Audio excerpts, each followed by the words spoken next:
A nomad is a person having no permanent abode and who travels from place to place to find fresh pastures. That's me. That's my story. That's my nomadic way. Well, good morning, everybody. Getting my coffee ready.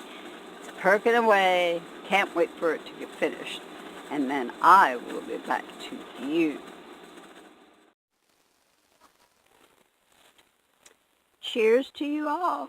Good morning. Finally got my coffee made. And I love coffee. I only drink 1 cup a day, but nevertheless, it is so good. The first thing that touches your lips and your tongue and your taste bud is coffee. I think I'm going to make some scrambled eggs today. Make me a sandwich for breakfast. Scrambled egg sandwich.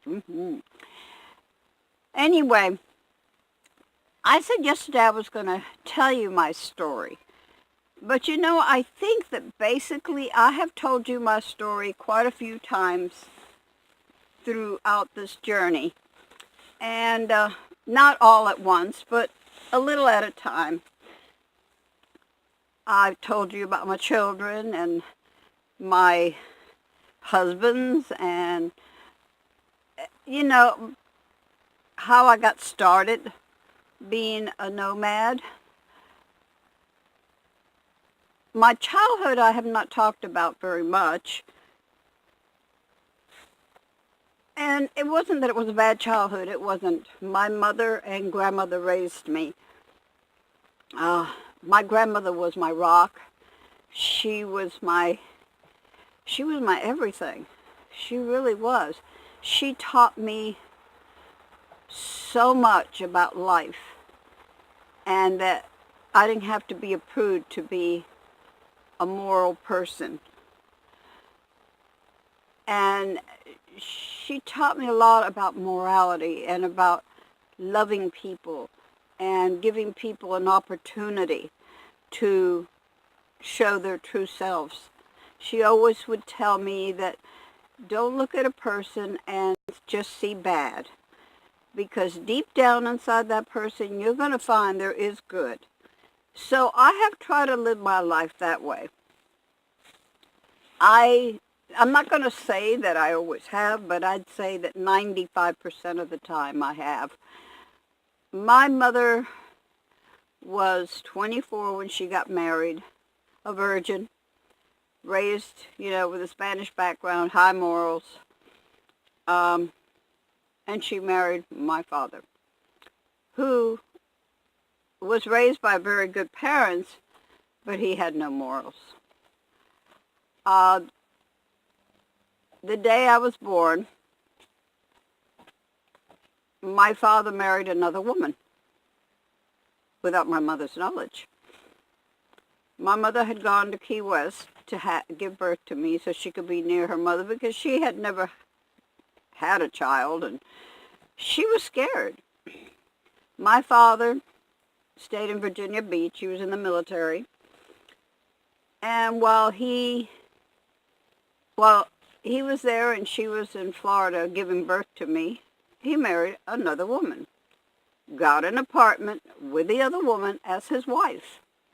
So when I was like 3 months old, my mother and my father's sister,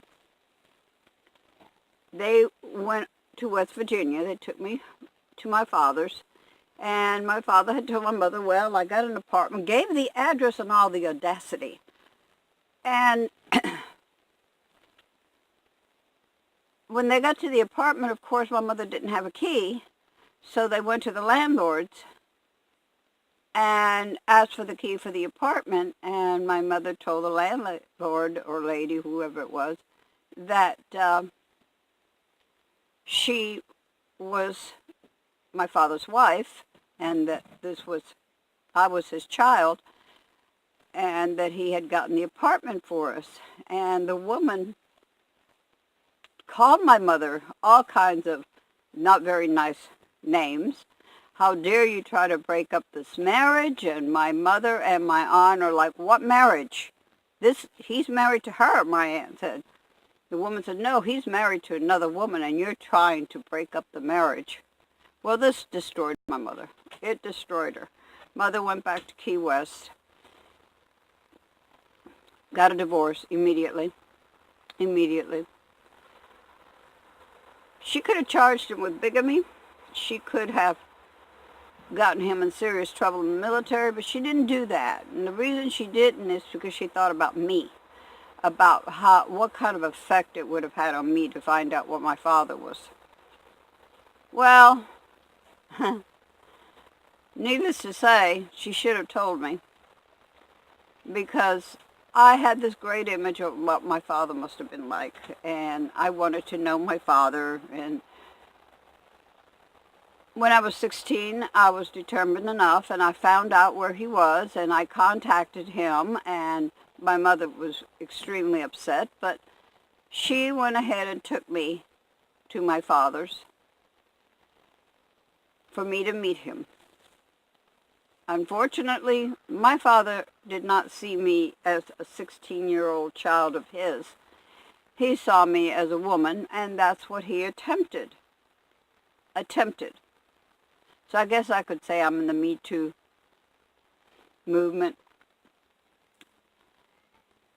I was totally destroyed by that. So I know I can't blame my life to nobody but myself. But sometimes certain situations do determine how you're going to live your life. In turn, I made a lot of mistakes. And I chose the wrong path many times until I woke up. Because all that time I thought to myself, I must not be lovable, because he couldn't love me. He couldn't see me as his daughter. He couldn't love me as his child. So I made many mistakes by not loving me. I totally did not love me. I didn't think I was a person to be loved. So if you feel like you're not a person to be loved, how can you love yourself? But as years went by, my eyes opened up.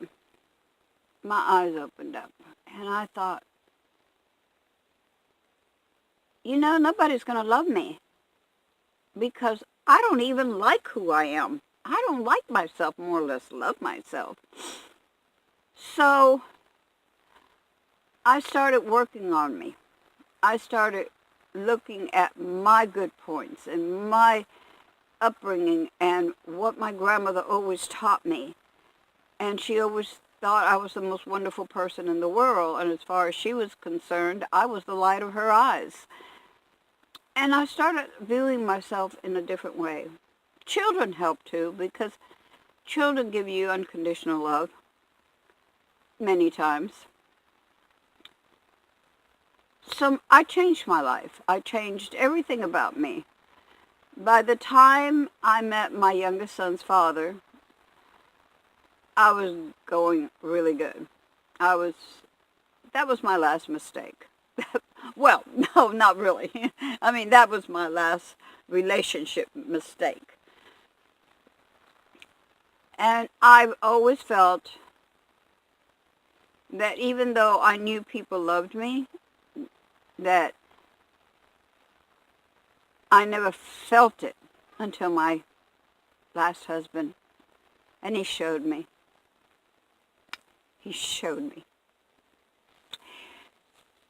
how you could love yourself totally and know that you're being loved for who you are and nothing more.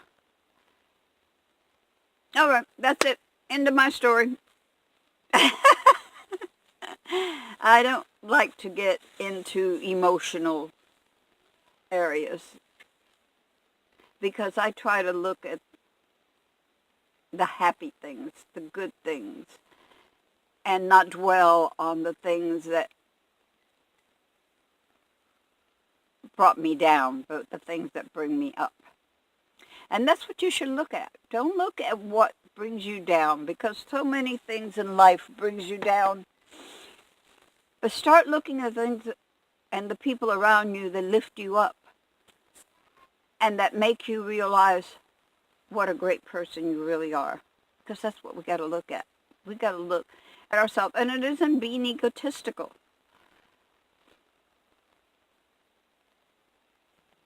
Not at all. Because I always think about other people, and I put other people first many times in my life. But I like who I am. I love me. I finally love me. And I want you all to love yourself too. Love yourself. You are the most important thing in the world if you want people to think you are important. If you want people to love you, love yourself. Hugs to you all. Peace. Don't forget that little notification bell. Click on it. And my next video, I'll let you know what I'm going to be doing, because right now my mind is not focused on my next video. When I get to this point and I talk about myself, I have to stop and I have to meditate and think. Love y'all.